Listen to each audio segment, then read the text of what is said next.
Alrighty.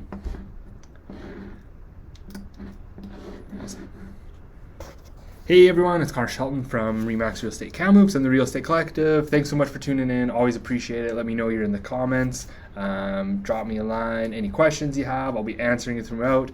As usual, going through all the statistics and giving you a deep analytic, whatever you want to say. Doing a deep dive into what's going on in the Kamloops market. We're going to jump right into it, right into the slides.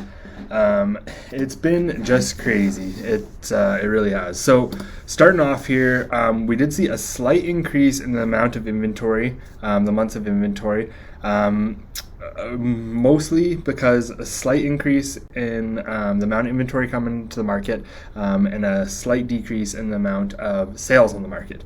Nothing crazy. We went from 2.1 0 months of inventory to 2.11. So as you can see the line on the bottom there, we've really hit rock bottom. I don't think you can go any lower for the amount of months of inventory, and this is simply put just the amount of listings on the market and the pace of sales. We're continuing at the same pace. As you can see, typically we're going to have more inventory in the summer, similar amounts of sales, and we're going to have this nice kind of curve going with the seasonality of it.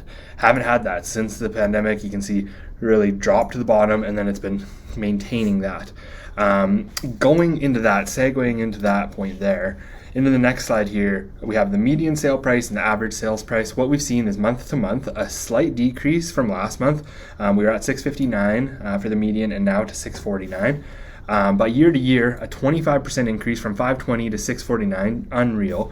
And average sales price similar, didn't see a decrease, but just a slight increase from $542 to $545, and year to year from $416 to $545, which is a 31% increase. So huge gains there in the market, just really sky high.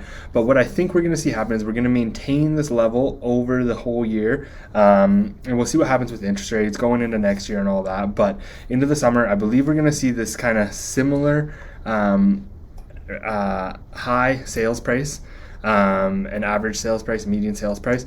But I think we'll maintain that. I think we've kind of hit a ceiling of more affordability. People really saying, okay, I can't afford to spend more than this, but this is what I'm satisfied in a home. So we're going to see people that are saying, no, I can't afford, or I'm not willing to pay as much. And I think that's where we'll kind of see the market level off. And like mortgages are all related to one, how much down payment you have, but also how much your income is. And if incomes aren't rising as fast as property values, that's where we're going to see this kind of ceiling. So I really do think we've seen that. We've kind of seen it push the limits of the market here. We're seeing new stress tests, or not new, but increased stress tests. So all these factors are really coming into why things, or what things are going to sell for on the market there. I think my face was cut off there. Sorry, guys. Yeah, let me know if you guys are in the comments. Would love to chat with any of you guys. Nobody here to chat with, so I'll just keep talking to myself. So amount of new listings, like I mentioned, month to month, a 13% increase. So that's where we have this increase in inventory. But month to month, down in the amount of sales. So from 378 to 367. So both of these things are why we saw the amount of months of inventory increase. But with that being said, year to year, obviously April last year, everything just really tanked. You can see on the slides there. March was pretty decent because a lot of stuff was already in transition. We were already kind of pretty much through March before things started to tank. And I shouldn't say tank, but before it was just halted. People were just, okay, I'm taking my house off the market. I don't know what's going to happen. I don't want to move during a pandemic, yada, yada, yada. But things have recovered, obviously, and we're doing great. If you compare April 20 to April 21, just unreal gains in the marketplace. So what this is fueled by is by the amount of active listings on the market. You can see April of last year, when people took all their houses off the market, or if they had their house on the market, they really had to sell, there was 978 listings. April 2021, 633. So a total lack of inventory. And then you can see within the last 12 months, we've had 3,599 homes sold. But in the previous 12 months before that, so 2020, 2,830 homes. So a huge increase in the amount of number of sales with the decrease in the inventory and compressed interest rates. These are all what's fueling the marketplace right now. You can see that, so sales year to year, up 205%, unreal, because we went from 120 to 367. So obviously we went back to what the normal pace was. April, obviously an outlier there, but it's just a cool stat to look at. But down 2% month to month. And then year to year for listings, same thing. People weren't listing their houses until kind of the end of April, where they're like, oh, things are, we're gonna get through this. It's not gonna stop life. So that's why we saw last year 375 new listings, where this year 542. But as you can see, if we're selling 367, we're really eating up a lot of that inventory pretty quick. So here's our comparing sales by price range. We have the number of sales in March, number of sales in April there in the blue, March in the red. Very similar, although what we did see is the number of sales in April, and this probably is why we had more of an effect on the average and the median sale price, is because we had more sales between the 300 and 400 category, which I believe is more townhouse fueled. There's really not any single family detached houses, or very little in that market. But a decrease in the 400 to 500 range, increase in the 300 to 400. So interesting to see that. And then everything else is pretty much similar, other than more in the 600 to 700. Because what I believe is happening is the price of a detached single family house has increased so much that a lot of kind of mid 500s, low 500s and up. But a lot of those kind of decent single family starter houses or move up buyer houses are between that kind of 550 to 600 now, as you saw the average sales price. That's where the average kind of house lies right now. So that's why we're seeing most of the sales within there. But really, I think why we saw this difference in the average and the median is because of that cluster of, like, as you can see, there's about 20 more sales in the 300 to 400,000 category. Area with the most sales was Sahali, always hot. It was one of the hotter neighborhoods this time. Some of those other ones were around 30 sales, but Sahali was a real outlier, around 37. There was new projects launched in Sahali. We saw the Rockcrest development, or Rock Cliff, at TRU. So a lot of new units sold there. And yeah, Sahali's just a really attractive area to be in, close to all your kind of amenities, walking distance, and the university and all those kind of things. List to sales price ratio, this one I'm really pumped about. That's what the blue graph is here. Last month we didn't see this, so it's interesting to see. But average list to sales price ratio, homes are selling for about 100.014% of the list price. So a little bit over, and because this is the average, there is those outliers that are selling for much more, but there's also those ones that are selling for less. So this is a really good indicator of what the average house is selling for on the market. We got Cooper hanging out with us today, slamming a bottle. He's pumped about that stat.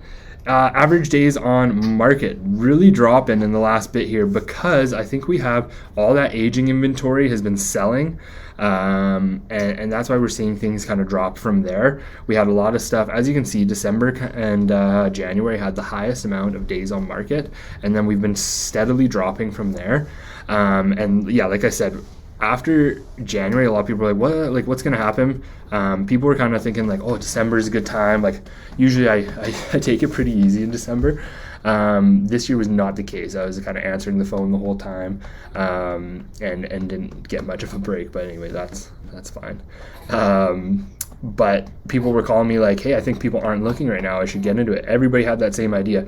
People aren't looking. I should get into it. And that fueled the market, and the market has just really gone on a tear since then. So I digress from that point, but we're at 39.8 days on market right now. So lowest we've seen since June of 2019, and then back in 2018. Like, you can see we get close to those in the summer months, August of 17 and April of 18. But yeah, funny to see that we haven't seen this amount of days on market since June of 2019. So interesting to see.